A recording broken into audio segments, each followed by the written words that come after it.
요즘 한국에서 코카콜라가 정말 어렵다는 이야기 많이 들어보셨죠? 출산율 감소, 글로벌 설탕 가격 급등, 경기 침체와 같은 탄산 음료 시장에 악재들이 잔뜩 끼어 있었던 건 맞지만 이런 코카콜라의 몰락에 가장 크게 기여하고 있는 건 정말 강력하게 등장한 라이벌이 펩시의 제로 슈거 라임, 줄여서 펩제라의 등장 때문이라고 이야기를 많이 하십니다. 펩제라는 출시 2년 만에 한국에서만 판매량 12억 캔을 기록했고요. 소름 돋게도 더 이상 코카콜라의 동등한 라이벌 수준이 아니라 한국 시장에서 점유율 7대3으로 코카콜라를 완전히 압도하면서 저물어가는 탄산 시대의 마지막 왕이 되는 게 바로 펩제라 아닐까? 그런 이야기까지 나오고 있습니다. 이쯤에서 이런 궁금증이 들죠? 우리 코카콜라를 마신 지 몇십 년이 됐는데 새로 굴러들어온 돌이 박힌 돌을 이렇게 쉽게 뽑을 수 있지? 하고 말이죠. 물론 콜라와 라임이라는 환상적인 레시피를 개발해서 소비자들의 마음을 완전히 취향 저격했다는 점은 맞지만 그에 만만치 않게 반대편에서 경쟁자 코카콜라의 한국 시장 독점 유통자 LG 생활건강의 연이은 똥볼이 이렇게 펩제라가 우뚝 설 수 있게 아주 큰 도움을 주었다고 생각하는 사람도 있습니다. 갈수록 어려워지는 탄산 시장에 갑자기 나타난 펩제라와 몰락하고 있는 코카콜라, 흑우와 함께 빠르게 알아보겠습니다. 자, 반갑습니다. 흑우입니다. 자, 최근에 펩시 제로 라임의 시장 반응이 아주 뜨겁죠? 주위에서도 콜라 원픽으로 이걸 드시는 분들이 정말 많은 것 같은데 이걸 정말 실시간으로 느끼는 게 5년 전만 해도 식당에 들어가서 콜라를 달라고 할 때 코카콜라가 나오면 이 집 저렴한 펩시 안 쓰고 코카콜라가 나와?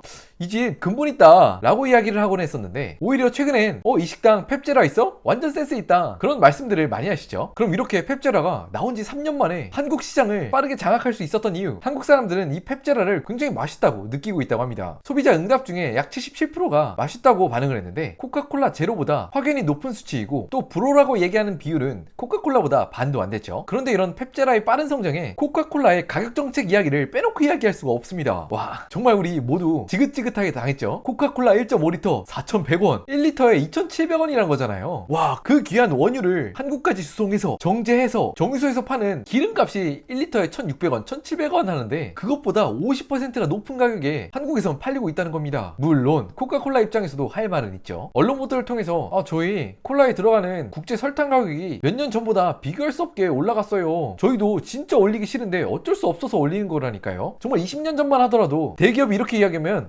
그래 가격 올랐다니까 그럴 수 있지 라고 생각하시겠지만 우리 한국인 또 누굽니까? 해외여행 진짜 많이 가는 민족. 각 나라의 마트에 가면 딱 콜라 가격이 보이는데 일본 1.5리터에 1,300원, 베트남 2.25리터에 1,000원 얘네들은 글로벌에서 설탕 사다 쓰는 거 아닌가? 라는 생각이 드는데 이렇게 이를 악물고 콜라 가격을 올릴 수밖에 없는 LG 생활건강의 사정이 다 있죠. 다들 아시다시피 LG 생활건강의 음료 부분은 거의 다 콜라 매출로 먹고 삽니다. 매출 비중이 90%라고 하는데 그런데 더욱 놀라운 자료는 이 코카콜라가 담당하는 영업이익이 높을 때는 LG 생건이라는 그 큰 대기업에서 무려 40%나 차지했다고 하죠. 와, 이 정도면 거의 그냥 콜라 판 돈으로 월급 주고 성과급 주고 임대료 내고 그렇게 먹고 살던 회사가 LG 생활건강이었습니다. 그런데 다들 잘 아시다시피 최근엔 어떤 일이 있었나요? 사실 LG 생활건강은 한국 주식하시는 분이라면 누구나 들어봤을 그런 대장 황제 주식이죠. 그 이유는 국장에서 정말 보기 드물 만큼 2014년 50만 원 하던 주식이 거의 10년 가까이 꾸준하게 우상향을 하면서 한국의 S&P 500, 나스닥 그런 이야기까지 들으면서 170만 원까지 꾸준하게 성장을 했다가 최근 몇 년 사이 무려 15년 동안 올랐던 주가를 다 토해내고 있습니다. 그리고 그 주가 추이도 정말 심상치가 않은 게 1층 밑에 지하실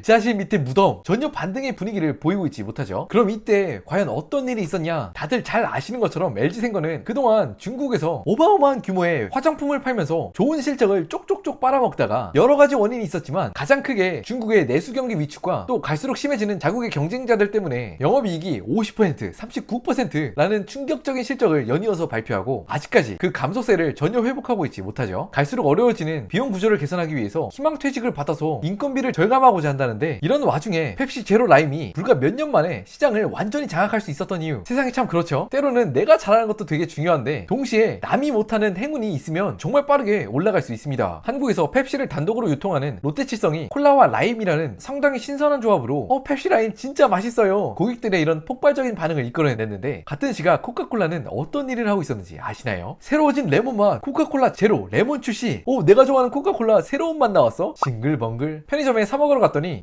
레몬 향이 0.0001%? 아무리 원가 절감을 하려고 해도 그렇지 그렇지 이건 너무하잖아. 내가 태평양에 오줌을 싸도 이거보다 농도가 짙겠다.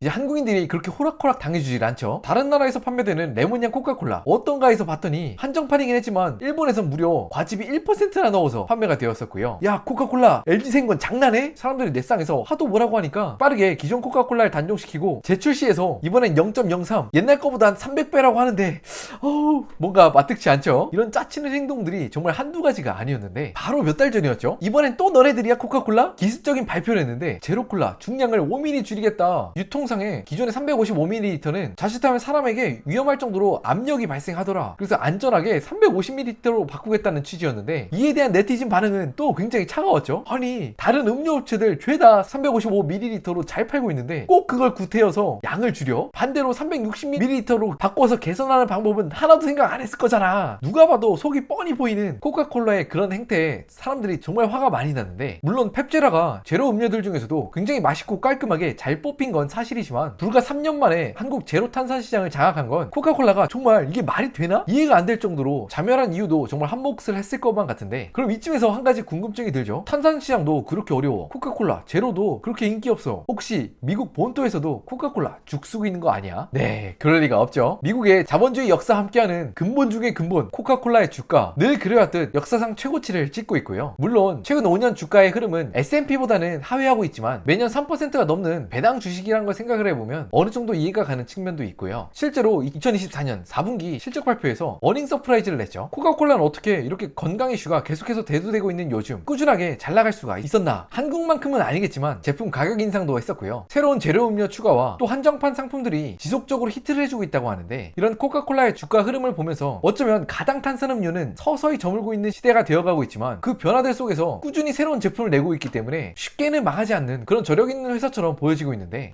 진짜 누구하고는 참 다르다, 그죠? 그런데 이런 미국의 근본 기업 코카콜라에게도 최근엔 정말 이 난관을 어떻게 극복하지? 그런 장애물이 한 가지 다가오고 있죠. 현 시점에서 가장 큰 위험은 바로 트럼프 또 너야? 라고 생각이 들 만큼 미디어에 자주 등장하시는 이분, 바로 코카콜라와 같은 캔 음료에도 엄청나게 많이 사용되고 있는 알루미늄에 대한 일괄 관세입니다. 미국에 수입되는 모든 철광과 알루미늄에 예외 없이 25%의 관세가 부과된다고 하죠. 코카콜라 본사 입장에선 그동안 쓰던 알루미늄을 비용 과부하가 엄청나게 커지기 때문에 코카콜라 입장에선 수십 년, 반세기 이상 가장 오래 써왔던 주력 상품의 알루미늄 캔 디자인을 버려야 할 것을 진지하게 고민하고 있다고 합니다. 그런데 코카콜라 입장에서 가장 크게 고민이 되는 지점은, 과연 고객들이 플라스틱 병의 콜라를 먹을 때 이전과 같은 그런 알루미늄 캔의 차가운 감촉과 손의 촉감, 그런 만족감과 즐거움을 여전히 비슷하게 느낄 수 있는가? 이거 진짜 어려워 보이죠? 그런 문제들 때문에 지금 쉽사리 이도저도 못하고 있는 상황이라고 하는데, 오늘날처럼 자본주의가 이렇게 발달한 사회에서도 정치 권력의 힘이 진짜 크다는 걸 다시 한번 뼈저리게 느껴지는 순간들인 것 같습니다. 오늘은 오랫동안 탄산업계를 지배하던 코카콜라와 또 급부상하고 있는 펩시 제로 라임에 대해서 이야기해보았는데요. 음료는 결국 기호식품이기 때문에 각 개개인마다 서로 너무 다른 생각을 가지고 있을 거라고 생각을 합니다. 저와 다른 생각을 가지신 분들 얼마든지 댓글로 여러분들의 의견을 남겨주시면 저도 재밌게 여러 의견들을 읽어볼 수 있도록 하겠습니다. 또 우측 하단에 구독하기 버튼을 눌러주시면 앞으로도 재밌는 이슈를 빠르게 영상에 담아서 여러분들께 인사드릴 수 있도록 하겠습니다.